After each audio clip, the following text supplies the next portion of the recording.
YCP కార్యాలయంలో అంబటి రాంబాబు మాట్లాడుతున్నారు. Live ద్వారా చూద్దాం. 50 వాడుతున్నాను, మిగతా వాడలేదు. ఎందుకంటే ఒక విఐపి దర్శనానికి వెళితే సామాన్యులు ఇబ్బంది పడతారు. అందువల్ల 50 వెళ్ళడం లేదు, 50 ఆపేశాను. 100 ఛాన్స్ ఉన్నా సరే చైర్మన్గా 50 నేను వాడుతున్నాను, కడమే వాడలేదు అన్నాడు. ఇది ఒక పెద్ద అబద్ధం. ఏమైనా తెలియగలుగుతాను. బయట ఎన్ని టికెట్లు అమ్ముతున్నారు బ్లాక్లో?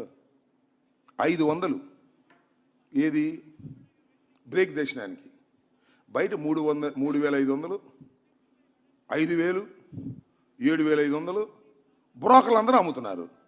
ఎవరే ఈ బ్రోకర్లు? నీకు తెలీదా? బ్రోకర్లు వాళ్ళందరికీ మద్దతు నువ్వేగా. ఎందుకు దొరుకుతున్నాయి? దాని మీద ఏమైనా యాక్షన్ తీసుకున్నావా?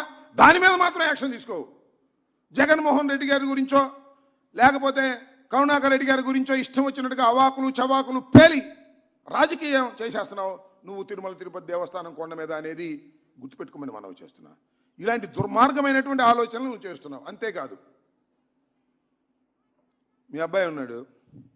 మీ అబ్బాయికి మొత్తం మన రాష్ట్రం కాక ఇతర రాష్ట్రాల నుంచి, నార్త్ ఇండియా నుంచి, అక్కడి నుంచి ఇక్కడి నుంచి వచ్చే వాళ్ళందరికీ అక్కడ ఒక డోర్ పెట్టావు మీ అబ్బాయి దగ్గర.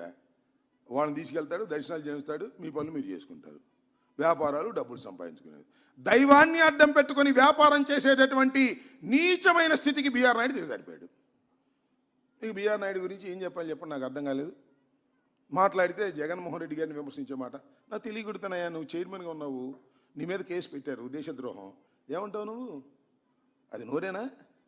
ఏం చేశాడు జగన్మోహన్ రెడ్డి? ఏం పీకాడంటావా? వెనకే ఉన్నారు వెంకటేశ్వర స్వామికి వీళ్ళందరూ కూడా. ఏం మాట్లాడుతున్నావు నాకు అర్థం కాలేదు.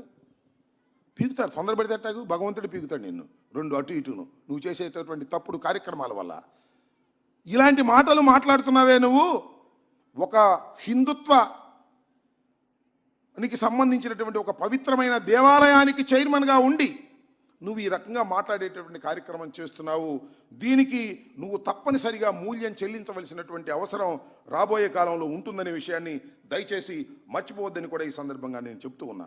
ఈ విధంగా బ్రోకర్లను పెట్టుకొని టిక్కెట్లు అమ్ముకొని ఒక దౌర్భాగ్యమైనటువంటి సంస్కృతిని నువ్వు తిరుమల తిరుపతి దేవస్థానం ప్రాంగణంలో నువ్వు చేస్తున్నావంటే నీ అంత నీచమైనటువంటి వ్యక్తి ఎవరు లేరనే విషయాన్ని కూడా ఈ సందర్భంగా నేను చెప్పదలుచుకున్నాను. అంతేకాదు, ఏ పేరు మీద మొత్తం దర్శనాలు చేయాలని నువ్వు ఏదో కొత్త ప్రయోగాన్ని తీసుకొస్తే, అంతకుముందు టీటీడీ బోర్డు చైర్మన్ చేసిన ఆయనే, సీనియర్ మోస్ట్ ఐఏఎస్ ఆఫీసర్, ఆయన చెప్పాడు ఇది కరెక్ట్ కాదు అని.